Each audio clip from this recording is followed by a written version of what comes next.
Friend જય શ્રી કૃષ્ણ, જય Swaminarayan friends. After long time આપણે ફરીથી નવા શોર્ટ ઉતારીશું. અત્યારના સિટીનો અવાજ આવી રહ્યો છે એટલે મિતાજ બી ગેસ જોયો હતો હવે એટલે સિટીનો અવાજ આવે તો બી જાય, નીચે શરૂ થાય ને તોય બી જાય કામ થાય, પણ હવે ઓછો બી પેલા બહુ બી જતો. ફ્રૂટ્સ ખાઈ રહ્યા છે. પહેલાં સંતરા ખાધા, ત્યારબાદ સ્ટ્રોબેરી મમ્મી લાવ્યા હતા એટલે બધા સ્ટ્રોબેરી ખાઈએ છીએ. મિતાંશ પાછળ અવાજ આવતો હશે.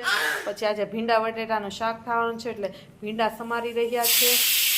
અને પાછળ કેળા લઈ આવી છે આજે. ત્યારબાદ સરસ મજાના યલો કલરના કેળા, ત્યારબાદ ગુવાર પણ લઈ આવી છે. સરસ મજાનો, એકદમ સરસ મજાનો ગુવાર પણ લઈ આવી છે મમ્મી. પછી આ છે વાલોળ છે ને, આ વાલોળ છે ફ્રેન્ડ્સ. ત્યારબાદ વાલોળ જ છે ને, લીલા તુર છે, વાલોળ નથી ફ્રેન્ડ્સ, અંદર છે. પછી આ બોર લઈ આવી છે મમ્મી. ત્યારબાદ સરસ મજાના રીંગણા પણ લઈ આવી છે અને ભીંડો પણ લઈ આવી છે. વેજીટેબલ્સ લેવા ગયા હતા મમ્મી એટલે આ સરસ મજાનું એટલું વેજીટેબલ્સ લાવ્યા છે. તમને દેખાડી દઉં, જો ફ્રેન્ડ, સરસ મજાનો ગુવાર આવી ગયો છે.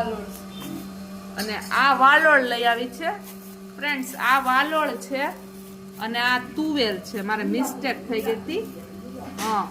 આ વાલોળ છે, આનું શાક પણ સરસ થાય અને આ તુવેરનું પણ શાક થાય સરસ મજાના. બી ફોલીને કરવાનું હોય છે. શાકભાજીની રમઝટ છે ફ્રેન્ડ્સ. સંતરા પણ લાવ્યા છે, તમે જોઈ શકો છો. સરસ મજાના સંતરા પણ આવી ગયા છે. આ ભીંડા બટેટાનું શાક છે. ત્યારબાદ દૂધીનું શાક છે. આ સવારના થેપલા હતા અને બપોરની ફ્રેશ રોટલી પણ છે. ત્યારબાદ છાશ છે. સલાડમાં ટમેટા છે. પછી ખમણેલું બીટ છે, અમે ખમણી નાખી ખાંડ મીઠું નાખી દઈએ. ત્યારબાદ કાકડી છે અને લીંબુ પણ નીચે દે. ભાત છે, મરચા છે અને આ કાલની લાપસી છે. ફ્રેન્ડ્સ આવી જાવ સરસ મજાનું જમવા માટે.